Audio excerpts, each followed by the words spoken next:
Hi எல்லோரும் எப்படி இருக்கீங்க? இது வந்து ஊரில் நாங்கள் பெங்களூர் வரதுக்கு முன்னாடி தான் ஒரு மாரி ஒரு வாரம் 10 வாரம் 10 நாள் அப்படி முன்னாடி பிடிச்சது அப்படின்னு வச்சுக்கோங்களேன்.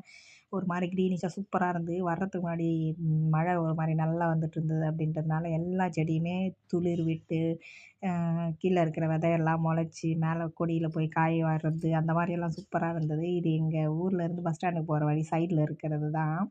வியூஸ்லாம் எப்படி இருக்குன்னு மறக்காமல் கமெண்ட் பண்ணுங்கள். வியூலாம் எப்படி இருக்குன்னு பாருங்கள். நிறைய பேர் நம்ம வீடியோஸ் பார்க்குறீங்க, லைக் பண்ண மாட்றீங்க. மறக்காமல் லைக் பண்ணுங்கள். நம்ம சேனலையும் சப்ஸ்கிரைப் பண்ணுங்கள். இது வந்து போகிற வழியில தாங்க தர்பூசணி நம்ம எப்படியெல்லாம் போட்டு வளர்ப்போம் விதை, அதெல்லாம் வராது. போகிற வழியில எப்படி வந்ததுன்னே தெரில கொட்டை. அதுலேருந்து தான் வந்திருக்கு. விதை வந்து வளர்ந்துருக்கு. அதை அவங்களோட ஷேர் பண்ணுறேன். இது என்ன செடி அப்படின்னு எனக்கு பெருசாக தெரியல. ஆனால் பார்க்க நல்லா க்ரீனிஷாக சூப்பராக இருந்தது. சரி அதான் அவங்களோட ஷேர் பண்ணலாம் அப்படின்றதுக்காக தான் போட்டிருக்கேன்.